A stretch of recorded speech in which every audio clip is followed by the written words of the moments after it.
Albamii kee jalqabaa hojjechuudhaa fi eeyotu si jajjabeessa. Miirran yeroo sana qabaataa jiru amma irraatti miirrina keessaan buqqaane caalaadhumatti gad of qabuudhaani tajaajiluu.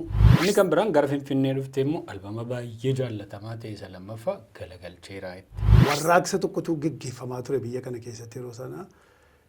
Faarfannaa kana faarfaddeen istaadiyoomii irraa bu'ee warri kaabinee dhufanii naqabanii maal jechuu barbaaddeetu maaltu galagalee faarfannaa sila jette sun uummata waa biraatti geggeessuu yaaddeetu mee waan isaan nutti mina jamana poolisii nageessanii. Faarfataa Phaawuloos Tageny jedhamee mucaa kaayyoo jechuu dhiisuun hin danda'amu. Achirraa bu'ennaan ijoollee waldaa keessa bittinfoomteertu walitti qabeeni karameellaa kanan dura qaba. Walitti naa qabamti.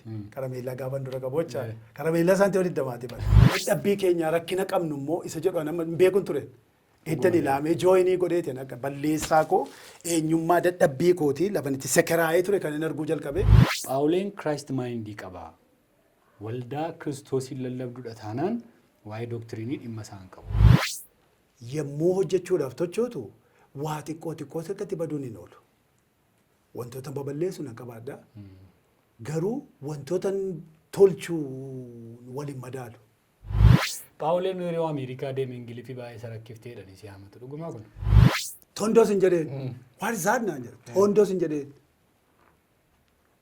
Isa booddee jedheen. Na fuudhee deemee iddoo isaa na geesse. Ayya Phaawuloos hin jedhu. Dilbii galataa jette. Maal jechuu barbaada? Biyyi keenya kuni Waaqayyoof galata galchuu qabna. Galatuma dhiyeessuu qabna guyyaa galataa. Anama dilbii galataa gaafa jennu dilbii kuufama jedhamani kuufama. Waan kuufame taa'e waan wizzifiisa jedhamu tokko jedhu. Utuun kana godheera ta'ee utuun immoo kana hin goone ta'ee jettee gaabbii qabdaa jireenya kee keessa. Gaaffii ulfaataa na gaafatte wantoota utuun hin goone ta'e jedhu hedduu qaba. Sababa kanatti dhiifama gaafachuun barbaada Waaqayyoon sabaas abaluun waan jettu qabdaa waan irratti dhiifama gaafattu. Qaamaan na arganii isaanii nammayyuu dhiifama gaafaddaa qilleensa kana irrattis dhiifama gaafachuu barbaadu.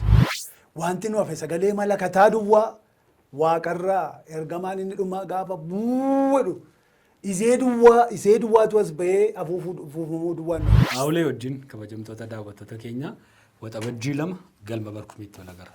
Namni tokko akka namni.